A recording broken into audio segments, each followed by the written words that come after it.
Hello friends, स्वागत है आप सभी लोगों का हमारे चैनल कुकिंग स्टडी में। मैं कुमार बेस्ट। इस वीडियो के माध्यम से दोस्तों आपको यहाँ पर कराऊंगा आर्मी एग्जाम के लिए दोस्तों मैथमेटिक्स का पार्ट नंबर 5, यानी कि दोस्तों यहाँ पर आपको मैथमेटिक्स का यानी गणित का आपको भाग नंबर 5 मिलेगा। इससे पहले दोस्तों आपको 4 भाग कराए जा चुके हैं, जहाँ पर आपने महत्वपूर्ण क्वेश्चन को देखा, और आज आप यहाँ पर देखेंगे पार्ट नंबर 5। तो आराम से आप क्वेश्चन को देखेंगे दोस्तों, और सारे क्वेश्चन जो भी यहाँ पर मिलेंगे क्वेश्चनों को आप नोट करते रहेंगे कापी और पेन निकाल के। तो देखिए क्वेश्चन को देखते हैं, शुरू करते हैं।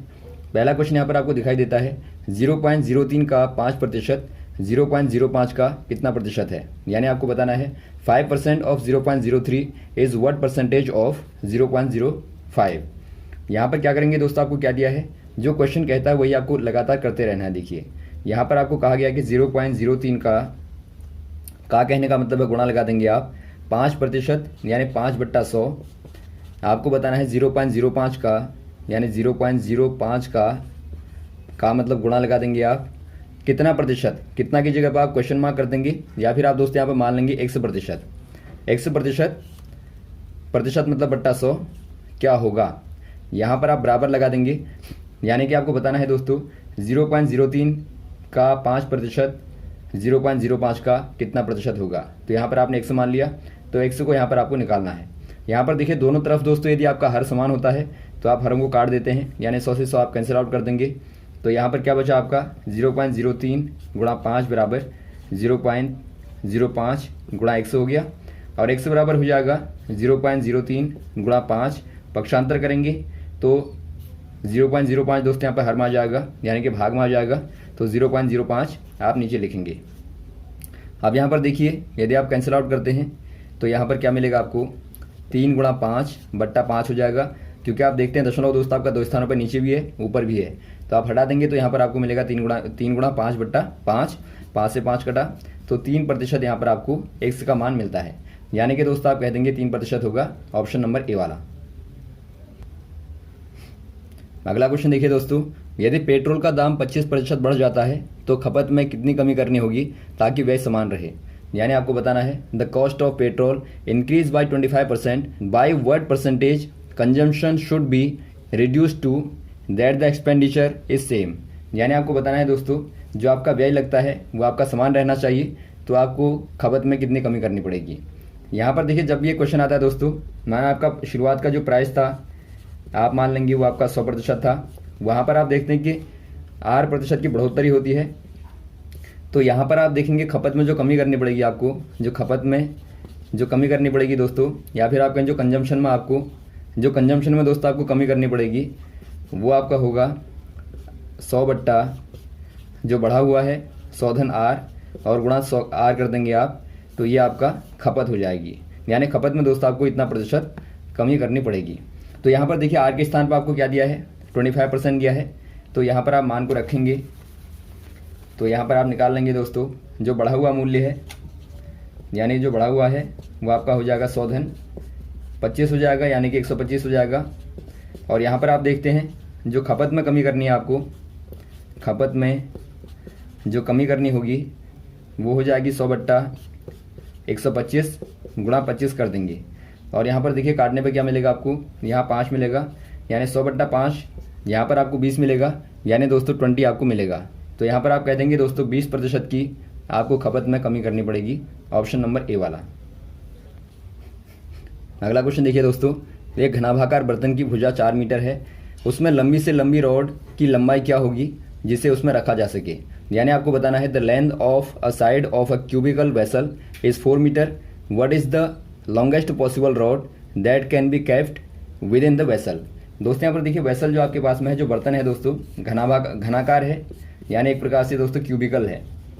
यदि क्यूबिकल वेसल आपके पास में है यानी कि घनाकार आपके पास में बर्तन है, तो यहाँ पर आपको बताना है कि लंबी से लंबी रॉड कौन सी वाली होगी जिसको दोस्तों आप उसके अंदर रख पाएंगे, यानी उसके अंदर आप उसको संभाल पाएंगे। तो यहाँ पर आप देखते हैं दोस्तों, यदि आप देखें साइड ए मान लें आप हर एक साइड को, जो कि यहाँ पर आपको 4 मीटर दी है, तो यहाँ पर जो लंबी रॉड होती है हमेशा ही दोस्तों क्यूब का डायगोनल होता है, यानी एक प्रकार से आप डायगोनल कहने का मतलब है विकर्ण होता है। यानी विकर्ण को दोस्तों आप क्या करेंगे लंबी रॉड मान लेते हैं, तो जो डायगोनल होगा दोस्तों वही सबसे बड़ी भुजा होगी। तो डायगोनल क्या होता है क्यूब का डायगोनल होता है √3a। यहाँ पर ए क्या है दोस्तों भुजा की लंबाई है, तो a गुणा √3 मीटर लंबी छड़ को आप अंदर रख पाएंगे, और यहाँ पर ए का मान चूंकि 4 है तो 4√3 दोस्तों मीटर हो जाएगा। तो ऑप्शन नंबर कौन सा दिखता है आपको? ऑप्शन नंबर सी वाला दिखता है, तो आप सी वाले में टिक करेंगे। वैसे ही दोस्तों यदि आपको पूछा जाए, यदि आपके पास में कोई आयताकार हो, आयताकार खेत, तो यहाँ पर अगर आपको भुजा, लंबी वाली भुजा पूछी जाए तो आप कह देंगे डायगोनल जो होगा दोस्तों, यहाँ लेंथ है, ये ब्रेथ है, तो ये आपका हो जाएगा L² + B²। और वैसे यदि आप निकालें स्क्वायर के लिए तो वहाँ पर हो जाएगा A√2, और क्यूब के लिए आपने देख लिया A√3 होता है। और वैसे दोस्तों यदि आप निकालेंगे घनाभ के लिए, यानी क्यूबॉइड के लिए निकालेंगे दोस्तों, तो घनाभ के केस में जो डायगोनल होगा दोस्तों वो आपका होता है √L² + B² + H², यानी कि √ के अंदर आप कर देंगे लंबाई का वर्ग, चौड़ाई का वर्ग, ऊंचाई का वर्ग। तो आप ये सारे फॉर्मूले नोट कर लेंगे, इनके आधार पर भी क्वेश्चन आते हैं। अगला क्वेश्चन देखिए दोस्तों, 1 व 2 के बीच में 2 प्रमेय संख्याओं को ज्ञात कीजिए। यानी आपको बताना है 2 rational numbers between 1 and 2 are. पहले दोस्तों आप समझेंगे जो रैशनल नंबर होते हैं, रैशनल नंबर होते हैं, यानी कि आप कहते हैं इनको प्रमेय संख्याएं। ये प्रमेय संख्याएं होती क्या हैं? आपने देखा होगा दोस्तों कुछ संख्याएं होती हैं जो कि P/Q के फॉर्म में होती है, यानी एक प्रकार से फ्रैक्शनल फॉर्म में होती है, या फिर आप कहें एक प्रकार से भिन्न के फॉर्म में होती हैं। तो देखिए एक प्रमेय संख्या होने की कंडीशन क्या होती है? कंडीशन यहाँ पर आप देखेंगे, यानी कि शर्तों को देखेंगे। यदि कोई संख्या प्रमेय है तो वो दोस्तों कम से कम 3 शर्तों को पूरी करनी चाहिए। पहली कंडीशन होती है कि आप उसको P/Q के रूप में लिख पाएंगे, यानी एक प्रकार से आप भिन्न के रूप में लिख पाएंगे। जहाँ पर दोस्तों सेकंड कंडीशन है कि P और Q क्या होनी चाहिए? इंटीजर होनी चाहिए, यानी एक प्रकार से पूर्णांक होने चाहिए, यानी पूरे नंबर होने चाहिए दोस्तों, वहाँ पर आधे अधूरे नंबर नहीं होने चाहिए। और थर्ड वाली कंडीशन है Q is not equal to 0, यानी कि Q दोस्तों आपका 0 नहीं होगा। ये कंडीशन आपको फुलफिल करनी है, यानी जो आपका हर होगा दोस्तों वो आपका ऑलवेज नॉन जीरो होना चाहिए। यदि 3 कंडीशनें पूरी होती हैं तो ही दोस्तों प्रमेय संख्या कहलाती है। तो यहाँ पर देखिए आपको रैशनल नंबर पूछे गए हैं 1 और 2 के बीच में। यहाँ पर आप संख्या रेखा को खींचेंगे, यानी नंबर लाइन को बना लेंगे। माना यहाँ पर आपका 0 है, यहाँ पे 1 है, यहाँ पे 2 है, और आपको 1 और 2 के बीच में प्रमेय संख्याएं, 2 प्रमेय संख्याओं को निकालना है। आप जानते हैं दोस्तों 2 संख्याओं के बीच में, यानी कि 2 नेचुरल नंबर के बीच में अनंत प्रकार की प्रमेय संख्याएं होती हैं और अप्रमेय संख्याएं होती हैं, यानी कि रैशनल नंबर और इरेशनल नंबर होते हैं। तो यहाँ पर आपको केवल 2 निकालने हैं। निकालने का तरीका क्या होता है देखिए, यदि आप यहाँ पर कोई पॉइंट निकाल दें, यानी बीच वाला बिंदु निकाल दें दोस्तों, तो वो आपका दोनों के बीच में एग्जिस्ट करेगा, या फिर आप इनके बीच में निकाल दें तो वो भी आपका बीच में एग्जिस्ट करेगा। यदि आप यहाँ पर निकाल दें, ये भी दोस्तों आपका इनके बीच में एग्जिस्ट करेगा। तो आप कोई भी 2 बिंदु निकाल लेंगे। देखिए निकालने का तरीका क्या होता है, यहाँ पर आप दोनों बिंदुओं को ऐड करेंगे, 2 + 1/2 कर देंगे, यानी कि आपने बीच वाला निकाल दिया, मिडिल पॉइंट को निकाल दिया। तो ये क्या देगा दोस्तों? 3/2 देगा। तो पहला बिंदु बीच वाला आता है 3/2। तो पहला बिंदु आपके पास में आ गया 3/2, 3/2 दिखता है आपको 2 जगह। नेक्स्ट वाला निकालेंगे, माना आपने इन दोनों के बीच का निकाल दिया, पहला बिंदु धन दूसरा बिंदु बट्टा 2 कर देंगे। पहला बिंदु आपका 3/2 है और धन दूसरा बिंदु बट्टा 2। तो यहाँ पर देखिए दोनों को हल करेंगे आप, 2 दूनी 4, 3 7/2 और बट्टा 2। यहाँ पर देखिए दोस्तों आपका बट्टा 2 और बट्टा 2 है, तो यहाँ पर आप दोनों को अंदर गुणा कर देंगे, क्योंकि आपका नीचे आएगा तो गुणा हो जाएगा। तो ये आपका 7/4 हो जाएगा, यानी कि यहाँ पर जो बिंदु होगा दोस्तों 7/4, यहाँ पर 7/4 हो जाएगा। यानी पहला बिंदु आपके पास में आया 3/2, दूसरा बिंदु आ गया 7/4। तो यहाँ पर आप देखते हैं 7/4 दोस्तों आपको ऑप्शन नंबर सी वाले में दिखता है, तो ये वाला आपका सही हो जाएगा। यदि आपको दोस्तों हो सकता है आपका ये वाला बिंदु दिया हो तो आप यहाँ भी निकाल के देख लेंगे। यदि आपको 7/4 न मिलता तो आप यहाँ निकाल लेते 3/2 और धन 1/2 करके, तो यहाँ पर दोस्तों आपको 5/4 मिलता। तो यहाँ पर 5/4 हो जाएगा। तो इस प्रकार से आप अनंत बिंदुओं को निकाल पाते हैं। अगला क्वेश्चन देखिए दोस्तों, 4 अंकों की सबसे बड़ी संख्या आपको बतानी है जो कि 15, 25 और 40 और 75 से पूर्णतया विभाजित हो। यानी आपको बताना है the greatest number of 4 digit which is dividable by 15, 25, 40 and 75। यहाँ पर देखिए दोस्तों पहले आप क्या निकाल लेंगे, पहले आप इनका ऐसा नंबर निकाल लेंगे जो कि हर एक से भाग जाए, यानी कि आपका 15 से, 25 से, 40 से और 75 से ऐसा नंबर होगा जिसमें भाग जाए दोस्तों क्या नंबर होता है, वो हमेशा ही आपका एलसीएम होता है, यानी कि आपका होता है लॉसअप। तो आप इनका पहले एलसीएम निकाल लेंगे, बाद में दोस्तों आप 4 नंबरों की संख्या यहाँ से निकाल लेंगे। तो देखिए पहले एलसीएम आप निकालेंगे, तो आप भाग देते हैं पहले 5 से आप दे दीजिए। तो यहाँ पर 3 बार, यहाँ पर 5 बार, यहाँ पर 8 बार और यहाँ पर 5 कम 5 और 5 बचे 25, 15 बार। दोबारा से आप 5 से देंगे 3, 1, 8, 3। दोबारा आप 3 से देंगे 1, 1, 8 और 1 हो जाएगा। और यहाँ पर दोस्तों आप 8 से दे देंगे तो आपको 111 मिलेगा। तो यहाँ पर आप देखते हैं 5 × 5 25 हो गया, गुणा 8 × 24, यदि आप इनको गुणा करेंगे दोस्तों तो 25 से को 100, 25 दूनी 50 यानी कि 60, यानी कि दोस्तों आपको 600 मिलता है इनका लॉसअपो। तो यहाँ पर आपके पास में दोस्तों 600 ऐसा नंबर है जिसमें आप देखेंगे यहाँ पर सारे नंबरों का पूरी बार भाग जाएगा। लेकिन आप यहाँ पर देखते हैं 3 नंबरों की यहाँ पर संख्या है, आपको पूछा गया कि 4 नंबरों की बड़ी से बड़ी संख्या होनी चाहिए, यानी 4 नंबरों का दोस्तों आपका ग्रेटेस्ट नंबर होना चाहिए। तो इसके लिए आप क्या करेंगे दोस्तों, आप देख लेंगे 600 का आप किससे गुणा करेंगे ताकि आपको बड़ी से बड़ी 4 अंकों की संख्या मिले। तो यहाँ पर आप देखिए 10 से गुणा करेंगे तो आपको यहाँ पर 6000 मिलेगा। यदि आप 15 से गुणा करेंगे दोस्तों तो 15 6 के 90, तो यहाँ पर आपको 9000 मिलेगा। यदि आप 16 से गुणा करें तो आप 16 से गुणा करें 16 96, तो 9600 मिलेगा। यदि आप 17 से गुणा करें तो 102, ये दोस्तों आपका 5 अंकों का हो गया। तो यहाँ पर आप देखते हैं 16 पे दोस्तों आपको मिलता है 9600, यानी कि 4 अंकों की जो बड़ी से बड़ी संख्या होगी दोस्तों जिसमें आप सबका भाग दे पाएंगे वो हो जाएगी 9600, यानी कि 9600। तो ऑप्शन नंबर आपका दिखता है सी वाला, तो आप सी वाले में टिक कर देंगे। अगला क्वेश्चन यहाँ पर देखिए आपको दिया है सॉल्व करना है इक्वेशन को। यहाँ पर दोस्तों आपको बोर्ड मास वाला क्वेश्चन दिया है, यानी आपको बोर्ड मास को अप्लाई करके यहाँ पर सॉल्व करना पड़ेगा। देखिए आपको 2 दिया है, कैपिटल ब्रैकेट यानी कि बड़ा कोष्ठक दिया है, 2 धन 2 गुणा मिडिल ब्रैकेट दिया है 39 - 2, और फिर आप देखते हैं स्मॉल ब्रैकेट यानी कि छोटा कोष्ठक दिया है 17 धन 2, और यहाँ पर आपका क्लोजिंग ब्रैकेटों को कर रखा है। तो पहला काम क्या करेंगे दोस्तों, आप हमेशा ही आपको मालूम होगा बोर्ड मास में क्या करते हैं, आप पहले दोस्तों छोटे कोष्ठक को शुरू करते हैं, यानी छोटे कोष्ठक में दोस्तों आप पहले सॉल्व करेंगे। यहाँ पर आप देखते हैं छोटे कोष्ठक के अंदर क्या है दोस्तों 17 और 2 है, दोनों को जोड़ा जा रहा है, तो आप जोड़ देंगे तो आपका 19 हो जाएगा। और बाहर से देखिए गुणा 2 है तो गुणा 2 कर देंगे, और -39 मझला कोष्ठक यानी कि मिडिल ब्रैकेट मझला कोष्ठक। और देखिए दोस्तों आप जिनको हल करते जाएंगे कोष्ठकों को, आप उन कोष्ठकों को लगातार हटाते जाएंगे, और यहाँ बड़ा कोष्ठक आ जाएगा, और यहाँ पर आपका बाहर से 2 है, देखिए 2 को नहीं छोड़ना है, और धन 2 और बाहर से 2, तो अंदर से बाहर की ओर आपको हल करना है। यहाँ पर आप देखिए इनको हल करेंगे 19 दूनी 38, और 39 में से आपने 38 को घटाया तो यहाँ पर 1 आएगा। 1 गुणा बाहर से 2 है, आप छोटे वाले को हटा देंगे दोस्तों ब्रैकेट को, मछली वाले को, तो यहाँ पर 1 गुणा 2 हो गया, और धन 2 और बाहर से 2। यहाँ पर देखिए 1 के बाद में आप लगातार 1 को हटा दे जा रहे हैं, तो यहाँ पर आप हल करेंगे अंदर वाले को, तो क्या मिलेगा आपको 2 एकम 2 और 2 4, और यहाँ पर दोस्तों आप इनको हटा देंगे बड़े वाले को, तो आपको मिलेगा 2 गुणा 4 बराबर 8, यानी कि जहाँ पर कोई चिन्ह नहीं होगा दोस्तों ब्रैकेट के बाहर, वहाँ पर आप गुणा का मान लेते हैं। यहाँ पर कुछ नहीं है तो यहाँ पर आप मान लेंगे गुणा का होगा। तो यहाँ पर आप देखते हैं हल करके मिलता है आपको 8, तो ऑप्शन नंबर कौन सा हो जाएगा, ए वाला हो जाएगा। यहाँ पर दोस्तों आपको 8 मिलेगा। अगला क्वेश्चन देखिए दोस्तों, if a man purchases 11 oranges for RS10 and sells 10 oranges for RS11, how much profit और लॉस। यानी कि आपको बताना है दोस्तों, यहाँ पे कोई व्यक्ति है जिसने यहाँ पे RS10 में दोस्तों 11 संतरों को खरीदा, और RS11 में दोस्तों 10 संतरों को बेच दिया। तो यहाँ पर आपको बताना है कि यहाँ पर लाभ होगा कि हानि होगी, यानी कि प्रॉफिट होगा या लॉस होगा, और यदि होगा तो कितना होगा। तो यहाँ पर आप पहले तो देख लेंगे दोस्तों क्या निकालेंगे आप शुरुआत में निकाल लेंगे, चूंकि कॉस्ट प्राइस है और ये आपका सेलिंग प्राइस है। तो कॉस्ट यानी कि क्रय मूल्य है, और ये आपका विक्रय मूल्य है, सेलिंग प्राइस है।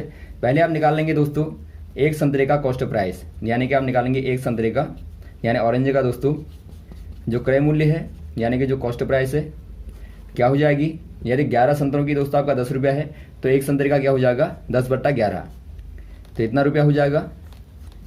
अब यहाँ पर आप क्या करेंगे, देखिए चूंकि आपका दोनों में क्या है दोस्तों, एक में 11 संतरे हैं और दूसरे में आपके 10 संतरे हैं, तो यहाँ पर आप ऐसे केस में क्या करते हैं, आपको दोनों जगह समान करना होता है, तभी दोस्तों आप यहाँ पर लाभ और हानि निकाल पाएंगे। तो इसके लिए आप क्या करेंगे दोस्तों, दोनों को समान करने के लिए आप दोनों का लॉसो निकाल लेंगे, यानी दोनों का एलसीएम निकाल लेंगे। तो एलसीएम क्या होगा दोस्तों 11 और 10 का, 10 गुणा 11 हो जाएगा, यानी 110 हो जाएगा। तो यहाँ पर आप टोटल संतरे दोस्तों यदि आपको लाभ हानि निकालनी होगी तो आप 110 ले लेंगे, यानी कि दोनों का दोस्तों आप लॉसो ले लेंगे। तो 110 संतरों का आप निकालेंगे, क्रय मूल्य क्या होगा ये दोस्तों आपके यहाँ पर हो जाएगा। यदि आपका एक संतरे का 10/11 है तो 110 संतरों का हो जाएगा 110 गुणा 10/11 बराबर आपको मिलेगा 100 रुपया, यानी क्रय मूल्य बराबर आपका 100 रुपया आता है। अब यहाँ पर आप निकाल लेंगे विक्रय मूल्य 110 संतरों का। आप देखते हैं दोस्तों विक्रय मूल्य जो है, एक संतरे का विक्रय मूल्य निकालेंगे पहले आप। विक्रय मूल्य बराबर क्या है दोस्तों, चूँकि आप देखते हैं 11 रुपये में 10 संतरों को बेचा है, तो एक संतरा जो होगा वो आपका होगा 11/10 का, तो इतना रुपये का क्रय मूल्य विक्रय मूल्य हो गया। तो आप निकाल लेंगे जो 110 संतरे होंगे वो कितने के होंगे। यहाँ पर आपका देखिए क्रय मूल्य आप याद रखेंगे, जो क्रय मूल्य आपके पास में आया है वो 100 रुपये है, बराबर 100 रुपये। तो यहाँ पर आप निकाल लेंगे विक्रय मूल्य बराबर 110 संतरों का विक्रय मूल्य बराबर 110 गुणा 11/10, यानी कि 11/10 कर देंगे। काटने पर आपको मिलेगा 11 गुणा 11 121। तो यहाँ पर आप देखते हैं विक्रय मूल्य बराबर क्या आ गया, 121 आ गया, और क्रय मूल्य बराबर 100 रुपये। तो यहाँ पर आप क्लियर देखते हैं दोस्तों, आपको लाभ होता है। यदि आपको लाभ निकालना है कितना हुआ, तो आप कर देंगे 1 to 1 माइनस 100 बराबर 21, जो कि आपने 100 रुपया पहले से ही माना है क्रय मूल्य को। तो यहाँ पर आपको प्रतिशत निकालने की आवश्यकता नहीं है, ये खुद स्वतः ही दोस्तों प्रतिशत के रूप में आपको मिलेगा। तो यहाँ पर आप देखते हैं 21% दोस्तों लाभ होगा, प्रॉफिट होगा, ऑप्शन नंबर सी वाला। ये क्वेश्चन जब भी आएगा दोस्तों, इस प्रकार के क्वेश्चन बहुत सारे आते हैं, तो इनको करने का मेथड जो होता है यही आपका होगा। अगला क्वेश्चन देखिए दोस्तों, यदि एक घन की प्रत्येक भुजा 50% बढ़ा दी जाए तो उसका पृष्ठीय क्षेत्रफल कितना प्रतिशत बढ़ जाएगा। यानी कि आपको पूछा गया है, if each edge of cube is increases by 50% then its surface area increased by. दोस्तों यहाँ पर आप पहले देखेंगे घन जो होता है, यानी एक प्रकार से जो क्यूब होता है, वो दोस्तों प्रत्येक भुजा बराबर होती है, उसकी प्रत्येक एज जो होती है बराबर होती है, इक्वल होती है। तो यहाँ पर आप जो सरफेस एरिया को देखते हैं दोस्तों, यदि आप टोटल सरफेस एरिया को देखें तो पृष्ठीय क्षेत्रफल जो होता है 6a² होता है, यानी कि 6 वर्गों का क्षेत्रफल होता है। तो आप इसको कहते हैं 6a², जहाँ पे ए क्या है, भुजा है। तो यहाँ पर आपको पूछा गया है, यदि आप प्रत्येक भुजा को दोस्तों शुरुआत में जो आपका एरिया होगा, आपने शुरुआत में मान लिया A1 बराबर आपका आ गया 6a²। यदि आपने दोस्तों प्रत्येक भुजा को बढ़ा दिया 50%, पहले चूंकि आपकी ए थी, आपने 50 बढ़ा दिया दोस्तों, तो 150/100 हो जाएगी, यानी काटने पर आपको मिलेगा 3/2a। तो बाद में भुजा आपकी हो गई दोस्तों बढ़ाने के बाद 3/2a। तो यहाँ पर आप निकाल लेंगे एरिया कितना होगा, यानी सरफेस एरिया कितना बढ़ा यदि आपने भुजा को बढ़ा दिया। तो यहाँ पर आपका हो जाएगा H2 बराबर 6 गुणा भुजा का वर्ग। अब चूंकि भुजा आपकी 3/2a हो जाती है, तो इसका आप वर्ग निकालेंगे। तो यहाँ पर आपको 6 गुणा 9/4 मिलेगा, a का स्क्वायर, और यदि आप गुणा करेंगे 6 नाम 54/4 a²। यदि आप काटते हैं दोस्तों 2 से ऊपर नीचे, तो यहाँ पर आपको मिलेगा 27/2। यहाँ पर आपको मिलेगा नया जो एरिया है, आप नोट करते रहेंगे, 27/2 काटने पे a²। तो यहाँ पर दोस्तों जो नया एरिया आता है 27/2 a² है, और जो पुराना वाला है वो आपका 6a² है। तो यहाँ पर आपको बताना है कि कितना प्रतिशत बढ़ा है एरिया। तो इसके लिए आप दोस्तों क्या निकालेंगे, आप निकालेंगे इंक्रीज, यानी जो वृद्धि हुई है कितनी हुई है। वृद्धि को निकालने के लिए क्या करते हैं दोस्तों, आप निकाल लेते हैं जो बाद वाला है उससे दोस्तों आप पहले वाले को घटा देते हैं। यानी आप सिंपल दोस्तों दोनों को सबट्रैक्ट कर देंगे। बाद वाला आपका है H2 बराबर आपका क्या है दोस्तों 27/2 है a², और माइनस शुरू वाला क्या था, शुरू वाला आपका 6a² था। तो आप दोनों को घटाएंगे, तो यहाँ पर 27a² माइनस 12a² हो जाएगा /2, और यहाँ पर घटाने पर यहाँ पर आपको मिलेगा 15a²/2।